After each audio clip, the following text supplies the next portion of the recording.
Hello, everyone. I am Laurel McHargue, host of Alligator Preserves, and I have a very special guest with me today, all the way from where are you from, Spirit Ricks? I'm in Elk Grove, California. Elk Grove, California. Yes. Welcome, Spirit A. Ricks, to Alligator Blessing. Preserves. Yeah. My podcast name, which is kind of crazy. So Yes. we're going to talk today about a book that I see you have by your beautiful fireplace going on there, A Yes. Woman's Guide to Virtue, a Woman's Guide to a Virtuous Man, and A Man's Guide to Virtue. That is correct. By the way, beautiful cover design, and Oh. I love your logo. Could you tell us where you had those designed? There's a young man I met, and he is just one of the most brilliant designers, writers. I mean, I'd share something with him, and he's able to take what I articulate and bring it into a place. And so when we were creating a logo from my initials, this was what he returned with, and just very grateful. Really, really lovely. Thank you. Great job. Thank So, you. would you please tell our audience who is Spirit Ricks? Well, Spirit Ricks is just like any other living great soul that has been born on this planet. Born not by choice, born to a mother and father who did not have blueprints of how to raise me. That's quite sure the experiences we've all had. And on this journey, have just discovered that all of the influence we've had as that I've had as a young man, and then having this spiritual awakening in my life to go inside and discover not necessarily what's my purpose, but who am I? Just yeah, who am I? Not what am I supposed to be doing, but if I could define or understand who I am or who we all are, then I think in understanding that whatever purpose we have will flow out of us because it's of a virtuous purpose. When we understand who we are. And do you So, feel like writing this book helped you understand who you are? well, no, I think that this book stemmed from understanding who I am. I believe that I had arrived at a very simplistic place in the infancy of my spirituality to understand this is who I am. I've walked in it. I've practiced the principles. I see that up is up and down is down. I can't, you know, these principles are true. And in practicing those for, it's been 40 some odd years now that I've been practicing these principles, is that it was like, this is real. This is real. And not based on, it was based on how I perceive myself. But remember with Jesus, one day they came to him and they said, who are you? Because Jesus never said who he was. He said, who do man say I am? So by the words of individuals that I've had fellowship with, I walk into a room and speak to somebody and they say, oh, I love your energy. Well, your energy is powerful. Well, I understand what it is, but that's who you say I am? Oh, blessings. So I've grown into this. In writing the book, it was just a call, to all of the great souls. And I want to say this is that we are, from the time we come from our mother's womb, we're blessed to inhale 22,000 breaths every 24 hours. I feel like I need to hold my breath right now. 22,000 every 24 hours. So the common denominator amongst all of us on this planet, this beautiful Mother Earth, is we all inhale the breath of life. We all have a beautiful heartbeat. We all have a beautiful mind. So understanding these common denominators amongst us, I have focused on our commonness, And in our common denominators in growing up, I don't care if you're from Russia, I don't care if you're from Ukraine, I don't care if you're from China, I don't care where you are from around this globe. If you were born if you came out of a woman's womb, you have the same challenges that I have, just in a different place. Spirit Ricks for president. That's let's just throw that out there. Yes. We could do write-ins, right? Absolutely, absolutely. Spirit, you are the father of 4 children. Yes. Now, as a former Army officer myself, I am curious about how you have taught them to be shepherds rather than sheep. That's something Okay. that I read in your book. And thank you for your service. And I'm also a Navy veteran, so we've done our due. The first thing I like to say is I didn't have my first child till I was 39 years of age. And my eldest is 26 years of age now. And her brother is 25 years. There's Sabra, Spirit Jr. There is Annika and Zion. So there's 26 years of age, 25, 20, and 20, 21 and 20. Mm-hmm. And what I have from the time they were born, the first thing that I wanted to do was emulate to my children how our Father treats us. What kind of mercy and compassion and forgiveness and patience and understanding have I received from him that created me? So if I'm receiving those, my objective was to make sure I gave those same principles that I have received to my children. For example, none of my children have ever been spanked. There's never been a punishment. And this is the reason, because I understand the moment that I do something that's against the moral fiber of my soul, I immediately feel the shame. Mm. I'm being punished right then because I walked away from who I am. So when my children would do something at their age, whatever age it would be, 4, 5, 6, whatever, 10, 15, 20, whatever it is that they would do, I would always want to look at them like the fathers looked at me. And he would always, in the midst of my great challenges, or if you want to say my sins, my whatever, however we want to define them, things that made me shame, I would always hear the voice of our Father say to me, son, I love you. You're strong and you're wise. What he always did was reminded me of who I was first before we dealt with what I did that had me shamed. So in dealing with my children, I would say to them, I don't care what it is they did, I come to them first and I tell, I love you. And I'm very proud of you. And I've always told them, when you can come to me and tell me the truth about an error you made in life, that takes courage. So because I know you've already are being punished because of your shame, secretively you did this, you know your shame, now you're coming, I'm your relief. I'm not the one to initiate another punishment. I'm your safe place. And that's what our Father is for us, that safe place. We suffer because of our own. So that was, so in those principles and bringing them up, I've always used the words, look, don't follow, lead. You're a great thinker. Listen to your heart, listen to your soul. That's God himself. Don't go out. If somebody is doing something improper, have the courage to say, man, I'm not going to participate in that. And why would you want to do that? That takes great courage It for young takes courage. for It young takes. people. So as they have grown, and trust me, we're all kind of raised in a in a sheepish following kind of, they put us in lines, they go this Yeah. way, but to be able to instill in everyone that you are the shepherd of your life. Mm-hmm. We don't need any great leaders. We don't need no moral compasses. It's all within us. And if we will put the mirror in front of ourselves, as I've told my children, and in their growth from coming sheep into shepherd, there are still some times that we have our moments. But when that moment comes, I say, hold it. This is an isolated moment.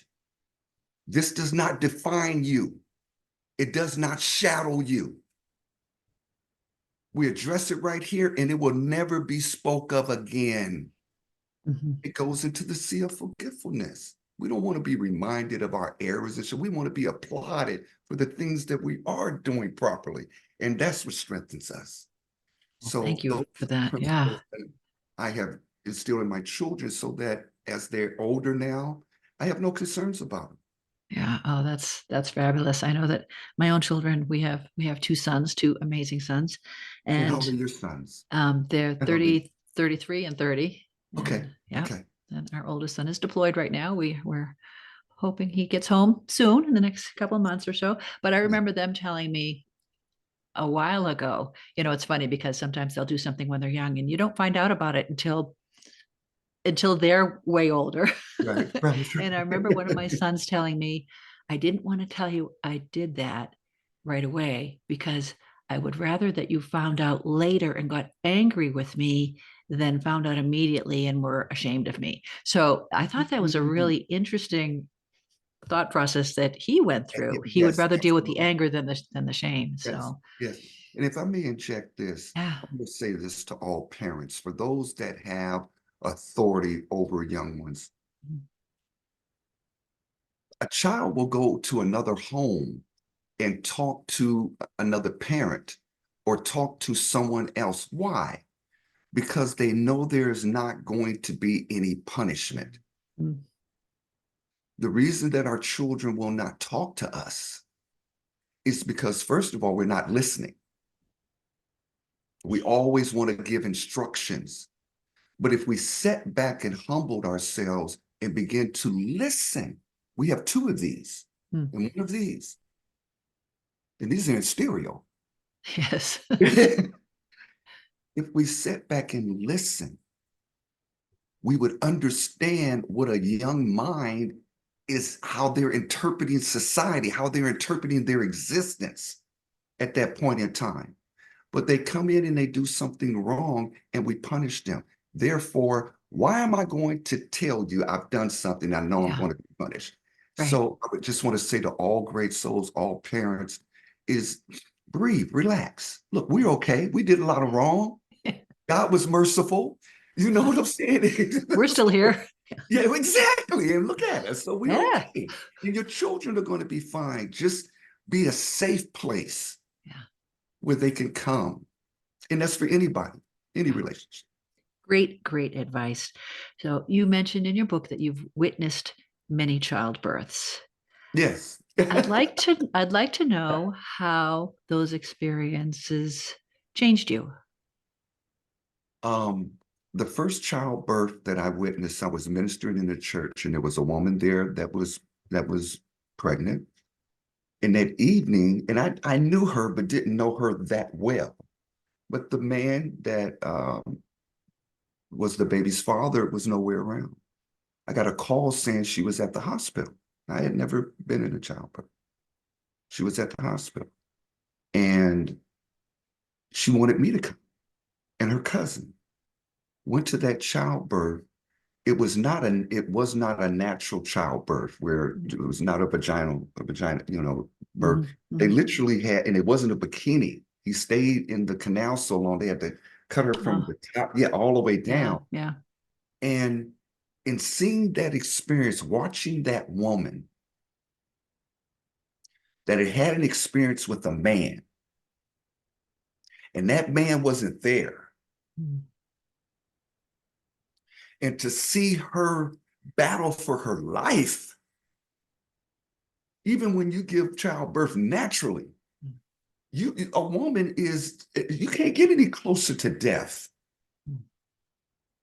So in experiencing that in her suffering and then reflecting on this man, it was like, this is not right. Mm. This is not right for a woman to lay with a man.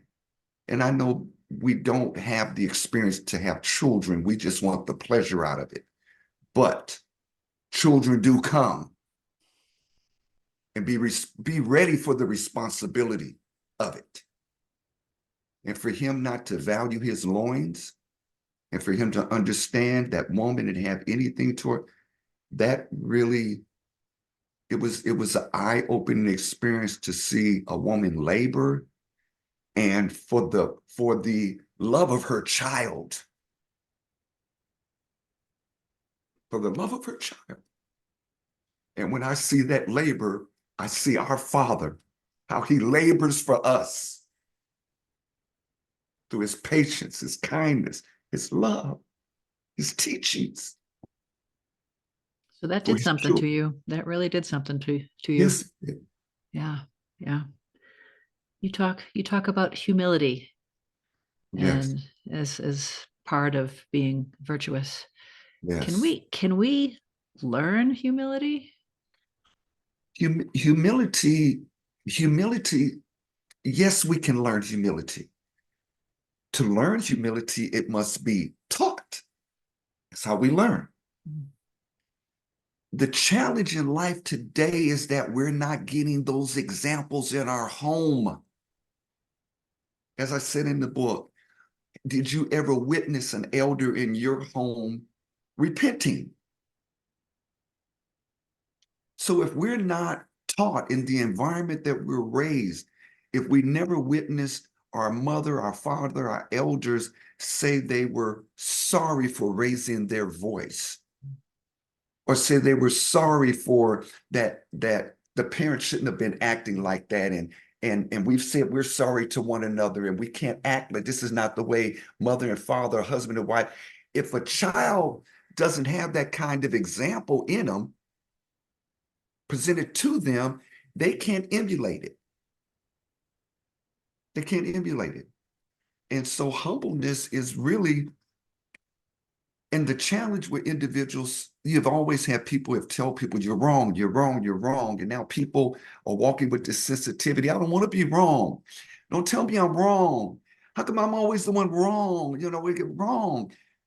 And it's not about it was wrong. It was simply that there was no humility there. No humility because you had to fight for your rights. There was no humility there to accept that, oh, oh, okay, you know what? I really don't feel good when I respond like that, or I go there, or this is the habitual habit I have. It's not right. You know what? I don't feel good about that.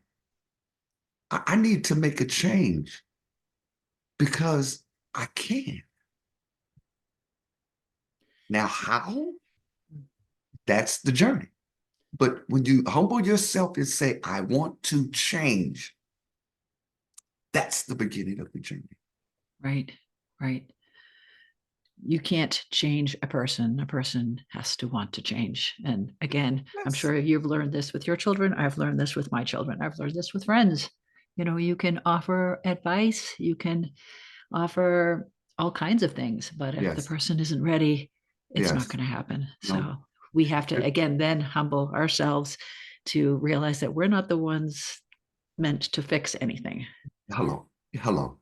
Impatience. Be patience. Humble ourselves and be patient Mhm. and let them work out their own salvation. Mhm. There's an old saying, if you try to counsel a stiff neck, somebody that's not open to counsel, you have an enemy. Yeah. But if Yeah. you send counsel to someone who's humble and wants it, you gain a friend. Mhm. So sometimes, like my mama used to say, just put time on it, baby. Just put some time on it. Well, I wanted to ask you about your mom. Is Oh she my God. still with you? Is she still You're around? what? You're looking at her Oh. in her eternal life. And you're looking at my mother. Thank you. Exactly. This is how, we talk about eternal life, but my mother truly will have eternal life because I'm going to talk about her. And there's women around this globe that talk about Mother Ricks so as long as she's spoken about, she's got eternal life. So she's Rebecca Ricks sitting right here. Because you have a lot of her sayings in the book. Yes, And uh, did you capture those while she was alive? How do you remember all of them? I remember because she told me the stories at an applicable moment when it was applicable. So it made sense. And I remember one of the first stories she ever told me. She was raised in Okmulgee. My mother was born in 29. My She mother told me, was too. yeah, Yeah. she said she didn't know that bread didn't have green on it. Okay. Oh. So So my grandfather used to sit her on the porch, and my grandfather was an alcoholic, and he would tell her the wise things. He would say, daughter, he said, you see that man just went around the corner in that brand new Cadillac? She said, yeah, daddy. He said he got all his suits in the trunk and 3 cans of soup in the glove compartment. Okay, see that kind of stuff. Mm, Don't get caught up in what you see. yeah, Okay, yeah, that's, mm, yeah. you I know, was I was wondering if you thought it might be possible for us not to become our parents. And the reason I ask you this is because you have had older men in your life mhm, who have, I would say, led you astray, maybe in your early years. You talk about 40 years of walking this path, which mhm. leads me to believe that you had about 25 Yeah, years hello. of maybe Mhm. not leading a virtuous life. Oh, So without a doubt. can have you been able to find good in bad examples? Oh, without a doubt. Without a doubt. I mean, there's two things we're going to learn in life by one person's example. If it's we're going to learn what to do because they're doing it right, or we're going to not do it because we see that it's wrong. Mm. So we do learn from both parts of the spectrum. People, there are men that have had very abusive or fathers that weren't there. And they say, I'm not going to be that kind of father. So they learned a lesson from something that was adversarial. And we do. We eat, as my mama used to say, eat the meat and throw the bone away. That's Rebecca Ricks. Yeah. So do you want to talk about the first 25 years? Do you want to talk about the $900 loafers? um, the born father leaves, single parent, Rebecca, younger sister and brother come from two other men. So I have two younger sister and brothers. My mother not educated, 7th grade, so not emphasizing education in my life. I just kind of went through. I remember 2nd grade, she dropped me off at school and I would run away from school Mm. and meet her on the front porch. I don't know what was going on, but that's the way I was responding at that time. As gotten older, being bullied in school, no focus whatsoever. I broke my leg in the 6th grade, and they had me in my bedroom on the phone with children that were in hospitals with cancer and so forth. And the teacher would come around once a week and drop off work and so forth. And I think that's where I just became totally no focus of school whatsoever. Mm. So as we're going on, now I graduate from high school. All my mother wanted me to do is get a diploma. I get my diploma, but I go into the Navy. Going to the Navy, that's when I learned I could read, write, and regurgitate. Mm. I became a dental technician. You know, you have to study and so forth. So I was proud of myself, but I had some challenges in the military that I won't go into, and I was released early. Well, but that was the blessing because when I was released early, my younger sister's father, John Jackson, said, I'm building an electronic company in Cupertino, San Jose. It's in 1979.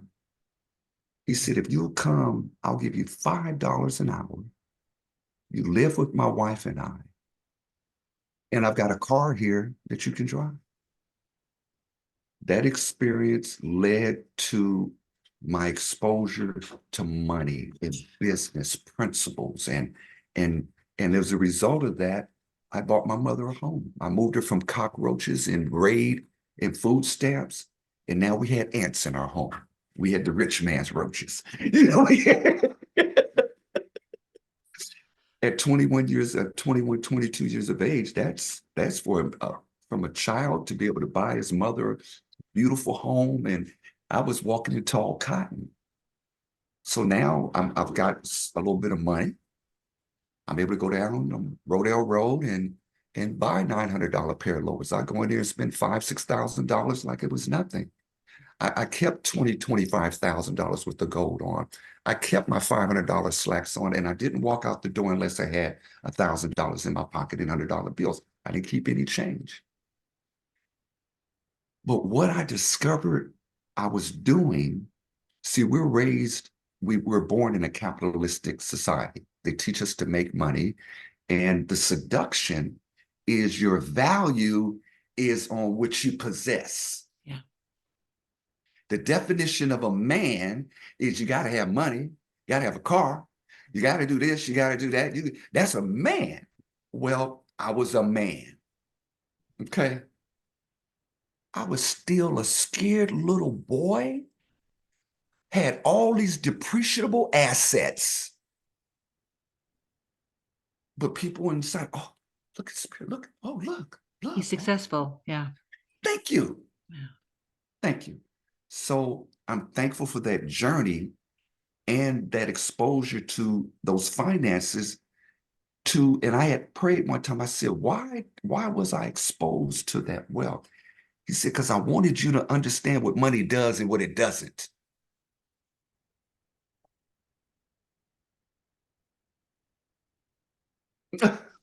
You had a vision.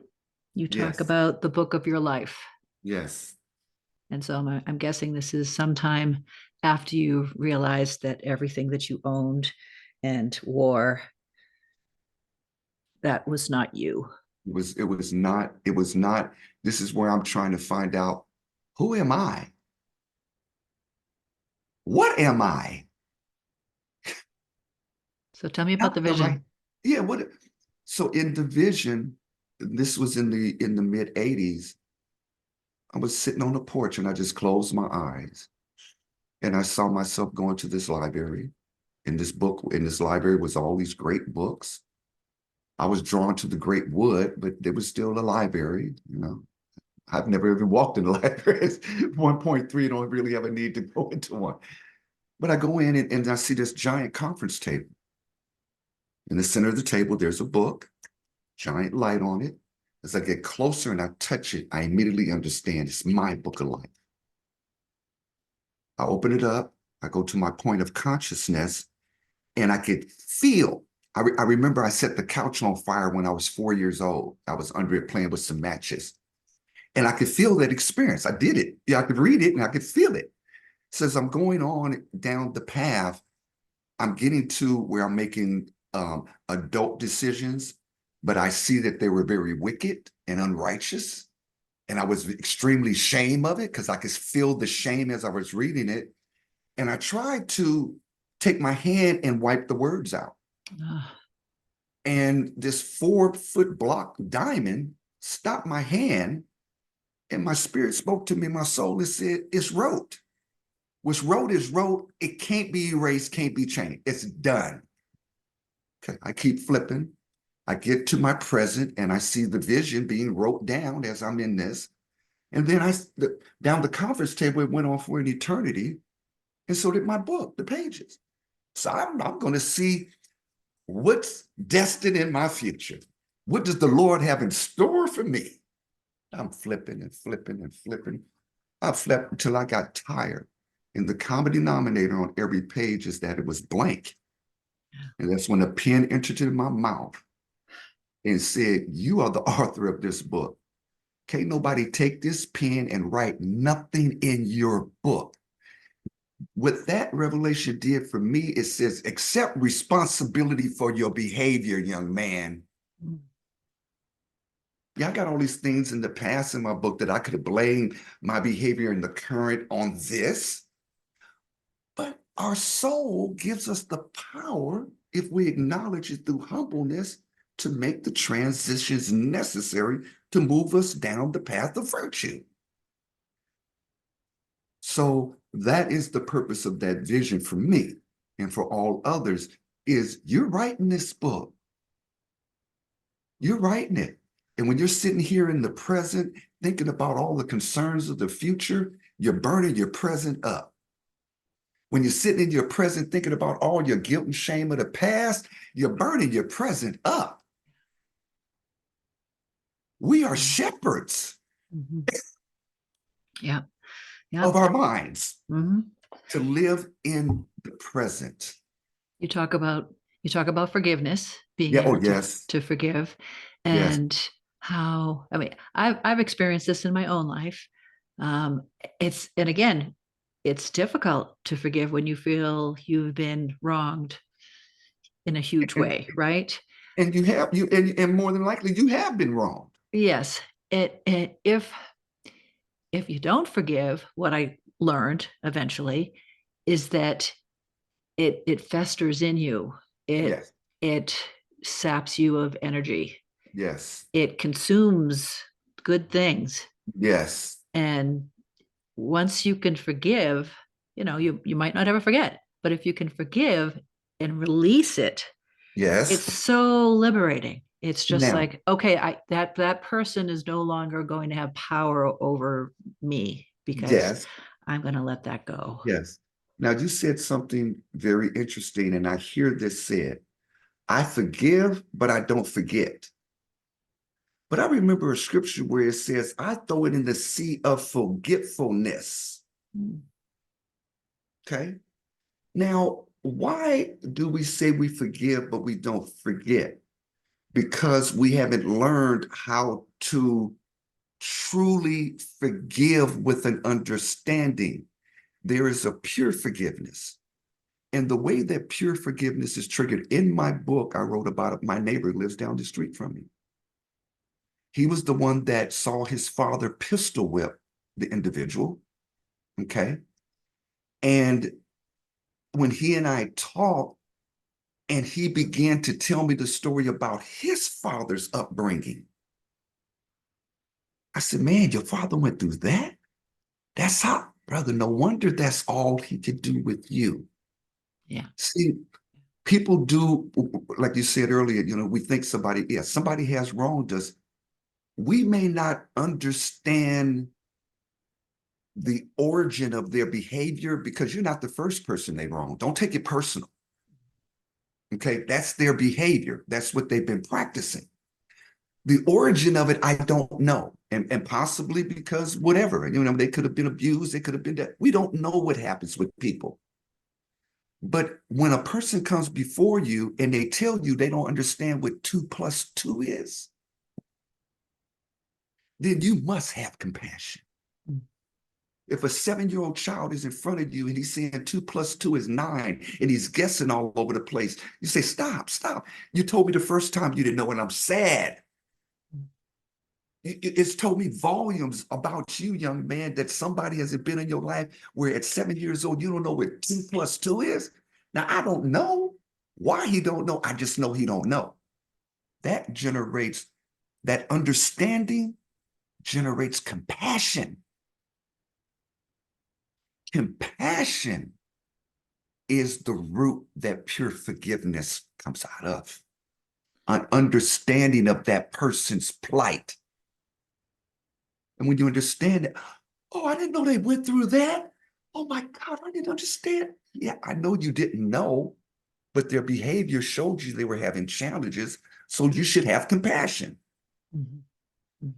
without understanding necessarily what they've gone through, because you see the fruit of it being demonstrated in their life.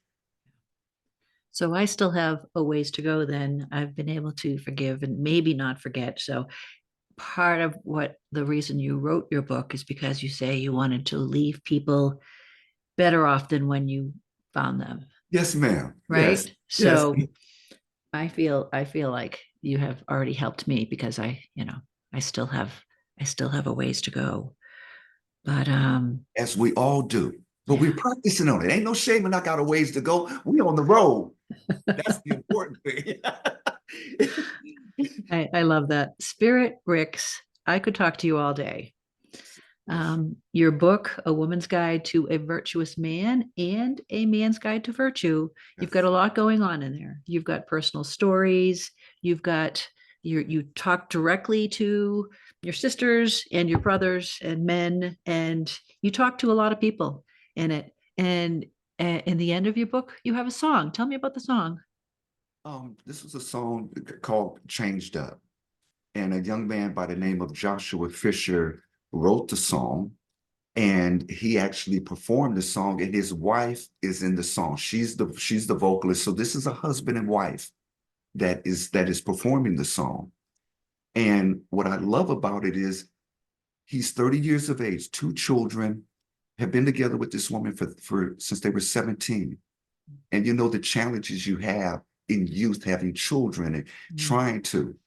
And this young man, I'm just so proud of him. So to have this track created and to have him and his wife on it, to be able to minister. My grandson on it at the end, Solomon is on it. He says, Papa, I'm thankful I'm a shepherd and not a sheep. Yeah. So, No. and that song complimentary comes with the audiobook, which I narrated. So that was just a gift. So when you acquire the audiobook, it opens up with the soundtrack.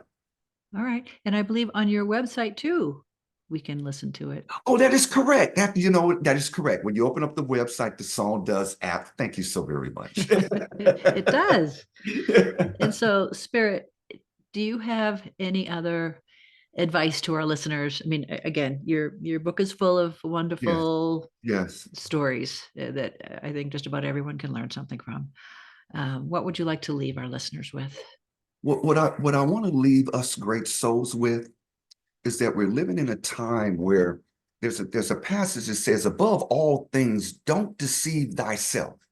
In other words, don't lie to yourself. Don't walk in something for so long where you begin to believe your own hype. Now, things are transpiring amongst this world in interaction with people, the division and the lack of unity that we have. I just want to encourage everybody to stand up and be a shepherd. Stand up, men. Stand up, women. Boys and girls, stand up and be a shepherd. Don't follow voices. Make your own decisions based on what your heart and soul is ministering to you. We are the people, and we have the greater voice. And I'm screaming virtue from the top of my lungs because I know the soul within all of you hear me crying. Blessings to you. Thank you, Spirit. Everybody Blessings. out there, we've been visiting with Spirit Ricks, author of A Woman's Guide to a Virtuous Man and A Man's Guide to Virtue. You can get his book on Amazon On and Amazon, it is available. and That is correct. in many formats. And Yeah. you can go to Spirit's website. Yeah, spiritricks.com. .com. Yeah, I've been there. I've been there. And you can learn more about him. Yeah, And you will send me some photos, and I will have links with photos and a yes. link to this on my website at leadvillelaurel.com. And again, thank you so much. This has started a beautiful day for me, Thank and you. we've all Thank got you work for to your do. blessing. We So have it on ourselves. on Nobody ourselves. on ourselves. Ourselves. All right. Mhm. Let's get to work, everyone. Thanks for visiting. Blessings, great souls. And to you too. Bye.